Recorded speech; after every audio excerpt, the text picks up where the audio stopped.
Preparing and taking one of the college admissions standardized tests is probably one of the more stressful parts of the admissions process.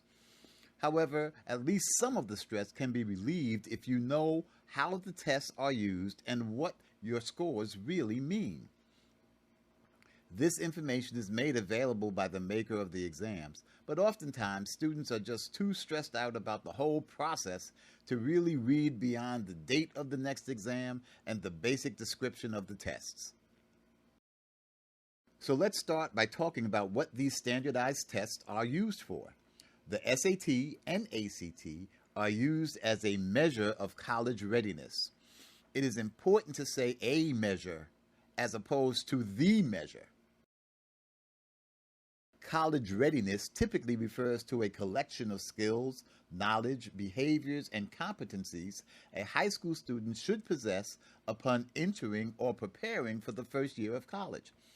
College readiness criteria include knowledge of the college process, possession of specific cognitive strategies and skills, appropriate writing and research capabilities, competence in self-assessment of personal learning abilities, effective study skills, and while in high school, familiarity with the completion and use of the standardized college admissions tests. Whereas SAT and ACT scores play a role in college admissions, indicators such as grade point average, class rank, extracurricular activities, letters of recommendation, and college admissions essays play a combined significant role in college admissions. Back in the day when I applied to college, my SAT scores were not as high as the schools I was most interested wanted. I remember receiving my SAT scores and feeling down because I did not meet the minimum scores for the schools at the very top of my preference list. My teachers, coaches, and counselors told me not to give up because the SAT is not the only thing they look at. I was a highly regarded athlete. My GPA was high. I ranked in the top 15 in my graduating class. My letters of recommendation were great. My essays were on point. And my extracurriculars were well documented and verifiable. I would go on to be accepted and graduate from one of the top schools of my choice. So what do the numbers mean? Composite SAT scores range from 400 to 1600, and ACT scores from 1 to 36. The makers of each test, based upon research, have developed benchmark scores that they correlate to college readiness, at least one aspect of college readiness. SAT benchmarks are color-coded red, yellow, and green. If your score is in the green range, it means that you have a 75% chance of achieving a grade of C or better, or a 50% chance of achieving a B or better in the related first-year college course. If your score is in the yellow range, it means you are within 1 year of academic growth to meet the benchmark. And if you are in the red range, you may require more than a year of academic growth to reach the benchmark. The ACT provides similar benchmark scores. So let's be clear. Your SAT/ACT scores do not predict whether or not you can succeed in college. Instead, they may provide you with a heads up about what support services you should take advantage of as soon as you enroll in classes.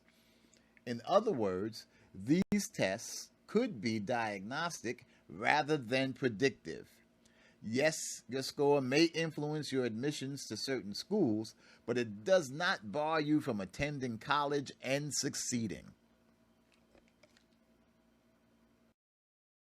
Many institutions are becoming more sensitized to the apparent biases in test scores, suggesting that both the SAT and ACT may not be the appropriate measures of college readiness. Many institutions, some as a result of COVID scheduling challenges, but others after reconsidering the overall validity of these tests, have instituted a test optional policy. meaning they do not stop students from submitting their test scores, but they no longer require them. These institutions are applying a more holistic admissions policy that places greater emphasis on the whole student, de-emphasizing test scores. If you want to do the best that you can on these tests, you have to prepare. First and foremost, preparation includes paying attention in class and taking school seriously. Both exams reflect the standardized curriculum known as Common Core. So although you will have to do some focused studying and preparation, much of the included material and tasks should at least be familiar to you, as they were likely part of your regular coursework. Next, make sure you start preparing early. For instance, if you plan to take an exam in the fall, you should start preparing the preceding summer. Make a preparation schedule that is realistic and then stick to it. You have to be disciplined and dedicated to success. You will not achieve a good score by magic. You have to put in the work. Share your prep schedule with friends and family members. They can help you stay focused. You can also arrange to study with a friend. Sometimes studying with others can keep you on track. In preparing, make sure to take advantage of free and community-based resources. There was a time when there was only costly preparation options. Now there are a variety of free web-based and low-cost print resources available. These resources can be quite effective. However, the onus is on you to stay focused and stick to it. About a month or so before the test, you should complete a full practice exam. Completion of the exam will help you understand and practice your timing and get a feel for the exam. It may also give you an idea where you might need to focus your studies in final preparation. Lastly, make sure to pre-plan your test day, right down to choosing what lucky socks you will wear. If you are taking it at your school, that's great because familiarity is helpful.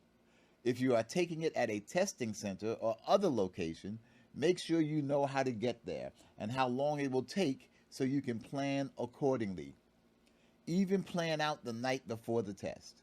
Maybe eat your favorite meal, have a little fun, and get a good night's sleep.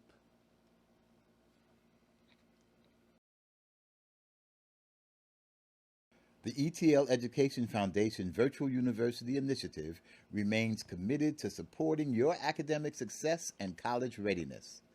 Visit our website regularly and take advantage of the available resources and programs.